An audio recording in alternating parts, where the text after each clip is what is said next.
جب بات کریں صدقہ جاری کے حوالے سے تو علامہ تقی صاحب میں سوال بھی یہ پوچھنا چاہتی ہوں کہ ویسے جب ہم کسی کے لیے دعا کرتے ہیں صدقہ جاری کرتے ہیں تو کیا روح کو پتہ ہوتا ہے؟ اور ساتھ میں یہ بھی بتائیے گا کہ کیا صدقہ جاری کرنے سے برزخ میں روح کا مقام بلند ہوتا ہے؟ بسم اللہ الرحمن الرحیم. دیکھیں، ایک بات قرآن کریم نے ویسے بڑی شدت کے ساتھ بیان کی ہے کہ انسان زندگی کے اندر نیکیاں کرے، زندگی کے اندر توبہ کرے، زندگی کے اندر عمل صالح انجام دے. اور حضور سرور کائنات کی ایک حدیث شریف کے اندر بھی ملتا ہے جس کا مفہوم یہ ہے کہ جب ایک صحابی کے بارے میں معلوم ہوا کہ انہوں نے مرتے مرتے ایک وصیت کی تھی کہ میرے فلاں باغات راہ خدا میں خرچ کر دیے جائیں اور انفاق کر دیے جائیں، تو حضور سرور کائنات نے ارشاد فرمایا کہ انشاءاللہ اس کا ثواب اس کو ضرور ملے گا اور اس تک پہنچے گا اس کا ثواب، لیکن کاش وہ زندگی میں 7 باغ کے بجائے 1 باغ زندگی کے اندر رائے خدا میں انفاق کر دیتا. تو جو زندگی کے اندر نیکی انجام دینے کا اجر و ثواب ہے وہ بہت زیادہ ہے، اور اس کے بعد بھی جب اولاد صالح ہے یا کوئی عمل خیر کرنے والا ہے تو اس کا بھی اجر و ثواب پہنچتا ہے مرنے والے تک. اور جس طریقے سے آپ نے فرمایا تھا کہ کیا قبر کے اندر بھی یہ ساری چیزیں پہنچتی ہیں یا نہیں پہنچتی ہیں، تو اس حوالے سے بہت ساری روایات موجود ہیں. امام موسیٰ کاظم علیہ السلام کی خدمت میں شخص آیا اور چونکہ وہ ڈاؤٹ فل تھا، اس لیے کہتا ہے کہ میں حج کے اندر بعض اعمال انجام دیتا تھا تو بعض اعمال کے اندر میں نیت کر لیتا تھا کہ اس کا ثواب میرے والدین کو پہنچے، میرے عزیز اقربا کو پہنچے، تو کیا اس کا ثواب پھر مجھے نہیں ملے گا یا ان تک نہیں ملے گا؟ کیا ہوگا، اس کا کیا سلسلہ بنے گا؟ تو امام موسیٰ کاظم علیہ السلام نے شاہ فرمایا کہ نہ صرف یہ کہ تجھے پورے حج کا ثواب ملے گا، بلکہ تو نے جہاں جہاں پر نیت کی تھی اس نیت کی وجہ سے انہیں بھی حج کا ثواب پہنچ رہا ہوگا. تو پروردگار کی رحمت بڑی وسیع ہے. کتب علی نفسہ الرحمہ، پروردگار نے اپنے اوپر رحمت کو واجب قرار دیا ہے، اس لیے کہیں نہ کہیں کسی نہ کسی بہانے سے وہ چاہتا یہ ہے کہ اس کے بندوں کو معاف کر دیا جائے، اس کے بندوں کو جنت پہنچا دیا جائے. بلکہ امام موسیٰ کاظم علیہ السلام نے ایک اور جملہ بھی شاہ فرمایا نہ صرف یہ کہ پروردگار تیرے لیے حج کا ثواب، اس کے لیے حج کا ثواب لکھے گا، بلکہ جو اس صلہ رحمی کا بھی تجھے ثواب ملے گا. اور جب انسان جاتا ہے کہ کبھی بھی قبر پر، تو یہ حضور سرور کائنات نے طریقہ سکھایا ہے کہ جب آپ قبرستان میں داخل ہوں تو 11 مرتبہ سورہ توحید کی تلاوت کریں. 11 دفعہ. اس سے نہ صرف یہ کہ آپ کی جو عزیز اس دنیا سے چلا گیا ہے اس کے گناہ پروردگار معاف کر دے گا، بلکہ تمام اہل قبور جو اس قابل ہوگا ان تمام کے گناہوں کا پروردگار معاف کرنے والا ہوگا. جو قبر میں موجود ہے ان کو پتا ہوتا ہے کون ملنے آیا ہے، بیٹا ملنے آیا ہے، کون. ایسے ہی ہے، روایات کے اندر آیا ہے کہ وہ محسوس کرتے ہیں ہمارے آنے کو، وہ ہماری مسکراہٹ کو، ہماری گفتگو کو محسوس کرتے ہیں. شیخ عباس قمی کا بڑا خوبصورت واقعہ ہے جن کی کتاب مفاتح الجنان ہے، کہ جب وہ اس دنیا سے رخصت ہوئے تو ان کے جو دونوں صاحبزادے تھے، ظاہراً علی اور محمد ان کا نام تھا، وہ نجف اشرف جایا کرتے تھے شب جمعہ میں، اور جتنے زائرین اور مسافرین آیا کرتے تھے ان سب کو پانی پلاتے تھے. تو تو ایک رات جب وہ شب جمعہ ان کو توفیق نہیں ملی اور نہیں جا سکے، تو اس رات خواب میں شیخ عباس قمی آئے اور کہا کہ آج مجھے پیاس لگ رہی ہے، مجھے پانی پلاؤ. تو انہوں نے وہیں سے کوئی پانی اٹھایا اور پانی پلا دیا. تو کہا کہ اس پانی سے میری پیاس نہیں بجھے گی، جو حرم امیر المومنین کا پانی ہے وہ مجھے پلاؤ. تو جو انسان نیکی انجام دے رہا ہوتا ہے، جس طرح سے نیکی انجام دے رہا ہوتا ہے، اس کا اجر و ثواب اسی نیت کے ساتھ ہی مرنے والے تک منتقل ہوتا ہے. صحیح. اب مجھے بتائیے گا، اگر کوئی شخص زندگی میں کوئی نیک کام کرنا چاہ رہا ہے، جس نے سوچا کہ میں اس کو ایز اے صدقہ جاری اپنے پیچھے چھوڑ کے جاؤں گا، اور مین وائل اس کی ڈیتھ ہو جائے، نیت تھی، وہ محنت کر رہا تھا، وہ پیسے جمع کر رہا تھا، تو کیا اس کو اس کی نیت کا ثواب ملے گا؟ اور کیا یہ نیت اس کے لیے صدقہ جاری ثابت ہوگی؟ بسم اللہ الرحمن الرحیم. دیکھیے، اللہ تعالیٰ نے تو ویسے ہی اعمال سے پہلے نیت کو رکھا ہے. اعمال کی اتنی حیثیت ہی نہیں ہے جتنی نیت کی حیثیت ہے ہمارے دین میں، یعنی آپ بنیاد ہی یہی ہے.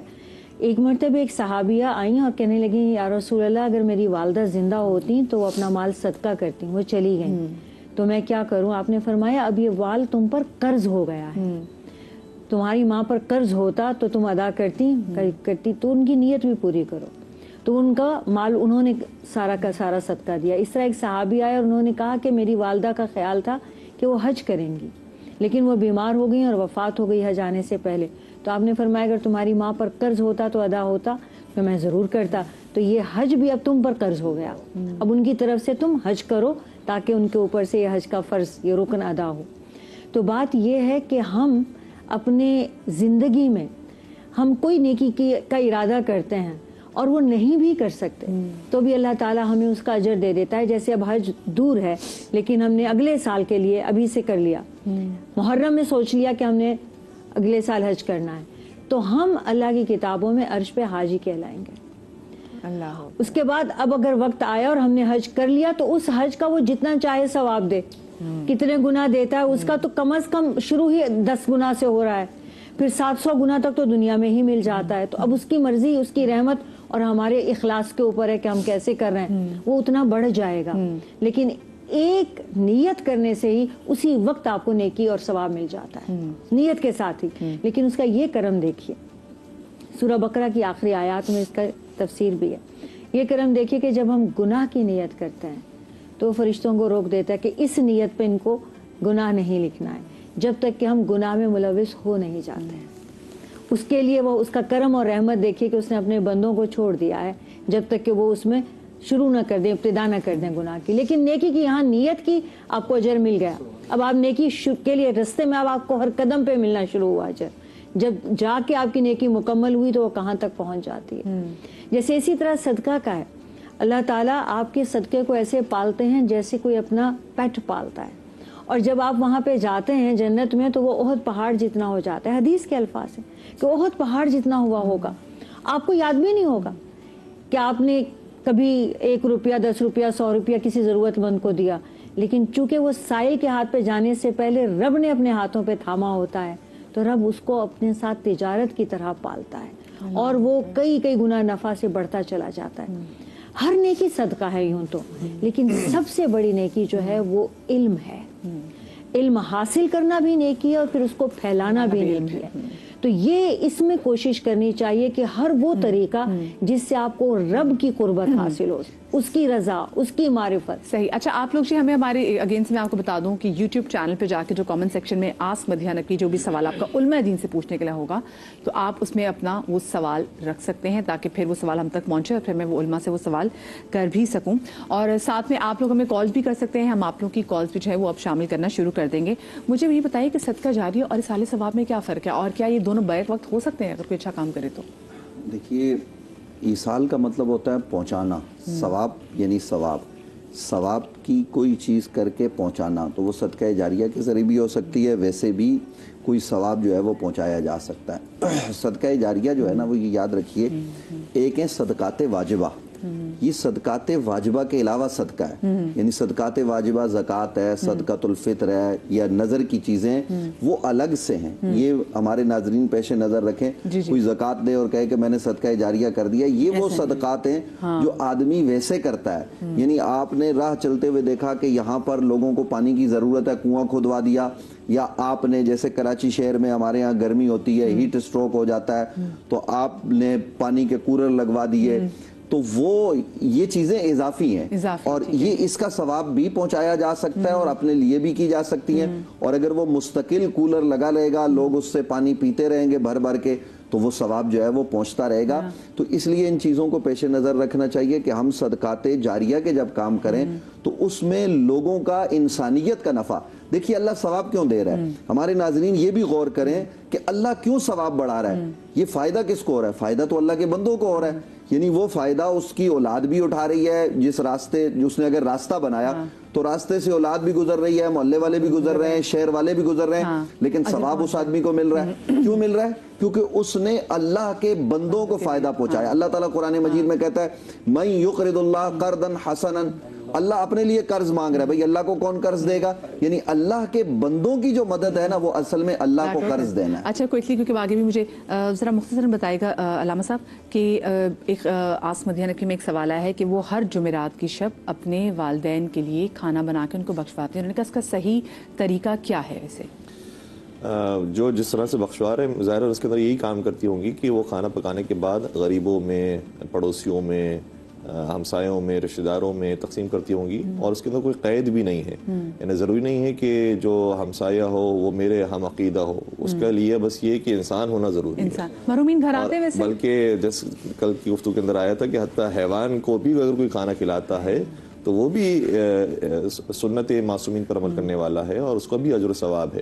تو کسی بھی مخلوق کو انسان دیکھے, کوئی بھی ضرورت مند ہے, حتیٰ پرندے ہیں کبھی کبھار ان کو پانی کی ضرورت ہوتی ہے, دیکھ رہا ہوتا ہے آدمی کہ وہ بار بار چونچ ڈال رہے ہیں لیکن پانی تک نہیں پہنچ رہا, تو کسی طریقے سے ان کے لیے پانی مہیا کرنا, بہانا تاکہ وہ پانی سے سیراب ہو جائیں, تو وہ کتنی دعائیں دیتی ہوں گی. اور کتنے عرفاء ایسے ہیں کہ جن کی حالات بدل گئے ہیں. جانوروں کے ساتھ نیکی کرنے سے. حتیٰ ایک کچیا کو جو ہے وہ گوشت کا نوالا جو ہے وہ دیا تو اس کے بعد پھر وہ اتنا امیر ہو گیا پروردگار نے اس کو اتنا رزق دیا کہ وہ پھر مسجدیں بنانے والا بن گیا اور لوگوں کی خدمت کرنے والا بن گیا. اچھا، ہمارے ساتھ کالر بھی موجود ہے شاید، لیکن مجھے بتا دیجیے کوئکلی کہ ایک سوال جیسے بھی تھا کہ آپ پوچھیں فقہ جعفر سے کہ جب اگر روحیں آتی ہیں تو وہ لوٹتی کب ہیں یا وہ کم ٹائم کے، کیا اس چیز کا علم ہے؟ ویسے بعض روایات کے اندر آیا ہے کہ یہ جمعرات یعنی شب جمعہ سے پہلے والا جو عصر کا پیریڈ ہے اس پیریڈ میں پروردگار مومنین کی ارواح کو آزاد کرتا ہے کہ وہ جائیں اپنے عزیز و اقارب سے جا کے ملاقات کریں، اور پھر یہ جمعے کی عصر تک یا جمعے کی مغرب تک یہ وقت باقی رہتا ہے کہ وہ جائیں اور اپنے عزیز و اقارب کو دیکھ کر آئے اور ان کی زندگی کو قریب سے مشاہدہ کر کے آئے. تو روایات کے اندر مختلف چیزیں ہیں لیکن ہم اس کو دیکھنے سے قاصر ہیں، اس لیے ہم روایات کے مطابق جو ہمیں صحیح روایات پہنچی ہے اتنا تو کہہ سکتے ہیں، لیکن اس سے بڑھ کر جو ہے وہ ہمارے لیے گفتگو کرنا ممکن نہیں ہے. شاہد بھائی السلام علیکم. جی ساتھ کا بات سے کالر موجود ہیں. جی شاہد بھائی کیا پوچھنا چاہیں گے؟